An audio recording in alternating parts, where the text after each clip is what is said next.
Thank you so much. Thank you, everybody. Please have a seat. Thank you. It is good to be back in Indianapolis. Hello, Hoosiers.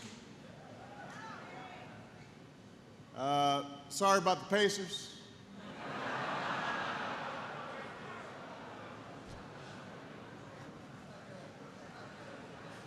I'm sorry, Mr. Mayor.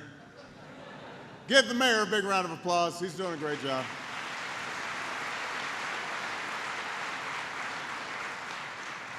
Along with the mayor, we've got Secretary of Transportation Ray LaHood in the house. Ray. We've got your own member of Congress, Andre Carson, here.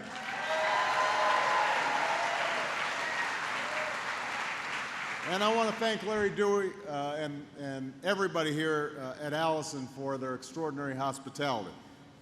It is wonderful to be here. I just had a chance to see the hybrid systems that you're working on here at the plant. I love seeing high-tech machinery like this. I stand there and people explain it to me and I pretend like I know what they're talking about. But it looked outstanding. What you're doing here at Allison Transmission is really important. Today there are more than 3,800 buses using hybrid technology all over the world. Buses that have already saved 15 million gallons of fuel. And pretty soon you'll be expanding this technology to trucks as well. And that means we'll have even more vehicles who are using even less oil. That means more jobs here at Allison. Last month you added 50 jobs at this company, and I hear that you plan to add another 200 over the next 2 years. So we are very proud of that. We are very happy with that.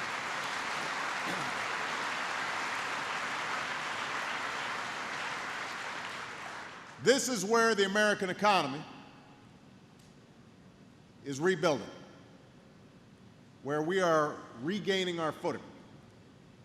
Now, we just went through one of the worst recessions in our history, worst in our lifetimes, the worst since the Great Depression. But this economic momentum that's taking place here at Allison is taking place all across the country. Today we found out that we added another 268,000 private sector jobs in April. So that means over the last 14 months, just in a little bit over a year, we've added more than 2 million jobs in the private sector. Now, we've made this progress at a time when our economy has been facing some serious headwinds, and I don't need to tell you about that. We've got high gas prices that have been eating away at your paychecks, and that is a headwind that we've got to confront. You've got the earthquake in Japan that has had an effect on manufacturing here. So there are always going to be some ups and downs like these as we come out of a recession. And there will undoubtedly be some more challenges ahead. But the fact is that we are still making progress. And that proves how resilient the American economy is and how resilient the American worker is, and that we can take a hit and we can keep on going forward. That's exactly what we're doing.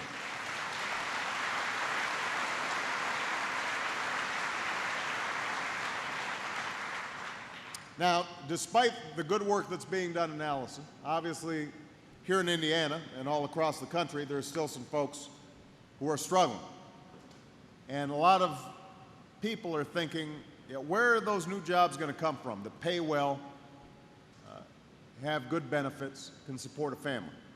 And how do we finally reduce our dependence on oil so that we're not hostage to high gas prices all the time?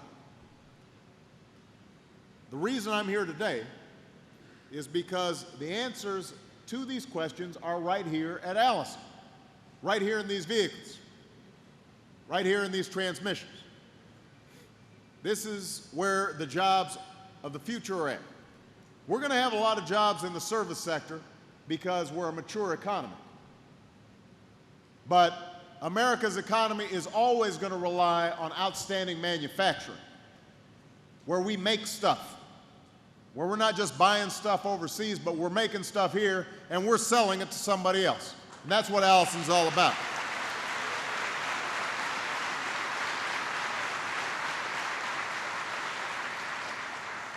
This is also where a clean energy economy is being built.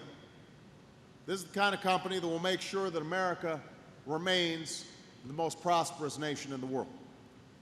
See, other countries understand this. We're in a competition all around the world. And other countries, Germany, China, South Korea, they know that clean energy technology is what is going to help spur job creation and economic growth for years to come. And that's why we've got to make sure that we win that competition. I don't want the new breakthrough technologies and the new manufacturing taking place in China and India. I want all those new jobs right here in Indiana, right here in the United States of America, with American workers, American know-how, American ingenuity. And that's also how we're going to get gas prices under control. Now, I confess, it's been a while since I filled up. Secret Service doesn't let me, fill up my motorcade. But it hasn't been that long ago since I watched those numbers scroll up, and I know how tough it is. If you've got to drive to work, and you may not be able to afford buying a new car, so you've got that old beater that gets you 8 miles a gallon, it's tough. It is a huge strain on a lot of people. But if we can transition to new technologies, that's what's going to make a difference over the long term. That's how we're going to meet the goal that I've set of reducing the amount of oil that we import by 1/3 by the middle of the next decade. We can hit that target. We can hit that target. Now, in the short term, we still need to do everything we can to encourage safe and responsible oil production here at home. In fact, last year, American oil production reached its highest level since 2003. So I want everybody to remember that if people ask, because sometimes I get letters from constituents who say, why aren't we just drilling more here? We're actually producing more oil here than ever. But the challenge is we've only got about 2 to 3% of the world's oil reserves, and we use 25% of the world's oil. So we can't just drill our way out of the problem. If we're serious about meeting our energy challenge, we're going to have to do more than drill. And that's why the real solution is clean, homegrown energy.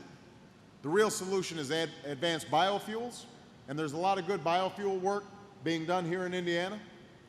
It means that we've got to have natural gas vehicles. We've got a lot of natural gas that can be produced here in the United States of America. It means making our cars and trucks more energy efficient, because if we use less oil, that reduces demand, that brings the price down, and you will see the impact at the pump. That's what's going to make a difference, and that's why what you're doing here is so important. Now, it turns out, even though they don't let me go to the gas pump, I do have a lot of cars under my jurisdiction as president. The federal fleet is enormous, and we've already doubled the number of hybrids in the federal fleet. And I'm directing every agency to make sure that 100% of our cars and trucks are fuel efficient or clean energy vehicles by 2015. So you're going to have a customer, hopefully in the United States government, because we want to make sure that we are making clean, fuel efficient cars and trucks. We've also launched private sector partnerships with companies like FedEx, UPS, utility companies. A lot of these companies that have trucks and delivery trucks that are used in urban areas with a lot of stops and starts are perfect for the technology that you're building. So we're forming partnerships to make sure that you've got more customers. And to spur the production of fuel-efficient cars and trucks across the country, we've reached an historic agreement with every major auto company, thanks to the leadership of Ray LaHood.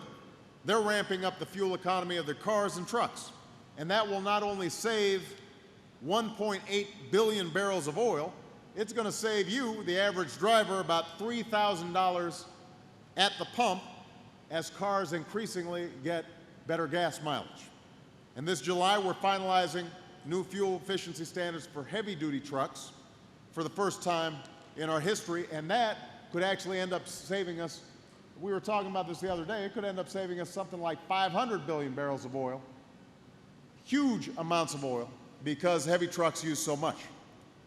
We're also promoting clean energy technologies in other ways, from investing in hybrid systems like the one Allison is developing for commercial trucks, to championing vehicles that run on clean-burning natural gas, to spurring the creation of next-generation batteries for electric vehicles.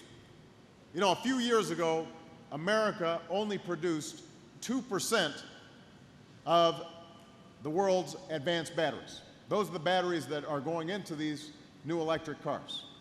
Because of the investments that we made in the first 2 years that I was in office, we're on track to produce 40% of the advanced batteries. That is going to be a huge boon to American manufacturing. That's an example of a big new industry that we can create right here in the United States of America. And to make sure we're not only investing in clean energy technologies, but encouraging people to use these new technologies, I've proposed a $7,500 tax rebate for electric vehicles. So if you do have that old beater that you need to get rid of, and you decide that you're going to buy a new car, choosing an electric car, you can actually get a huge rebate that will save you money at the gas pump, but is also going to save money on your tax returns. And that will make a big difference. We should reward also communities that are making it easier for folks to use electric vehicles and leading the way when it comes to clean energy. And that's the kind of leadership that Indianapolis is showing. You're installing natural gas pumps around town, and you're taking other steps to promote clean energy. And I hope cities and towns across this country follow in your example. Of course, these investments in clean energy do cost some money, and we're going to need to find a way to pay for them. Part of the cost can be made up by putting an end to the unwarranted subsidies that we are giving oil companies right now through the tax code.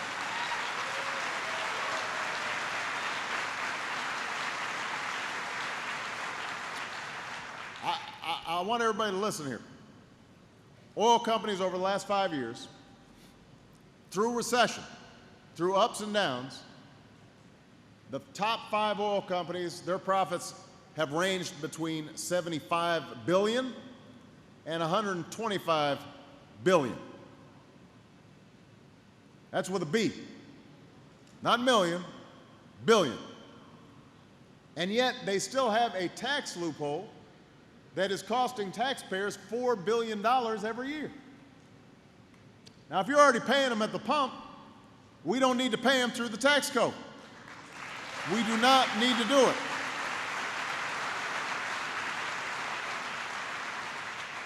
Especially at a time when we're scouring every part of the budget to try to figure out how we bring down our deficit and our debt.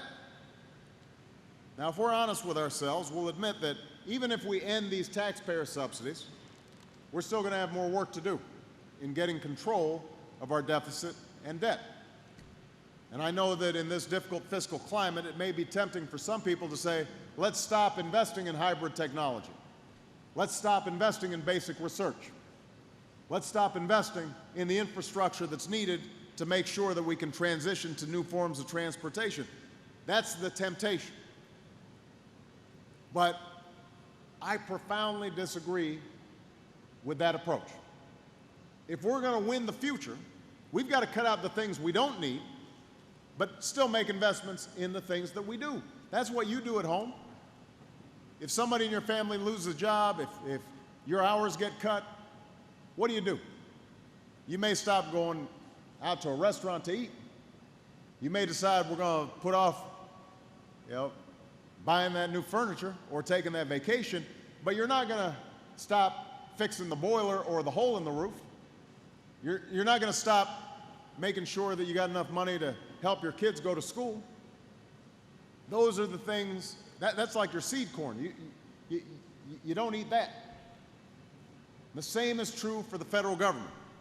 We can't cut investments in clean energy that are going to help us out-innovate and out-compete and help America win the future. We're not going to stop making investments that allow plants like this one to find the new ways of doing business in the future.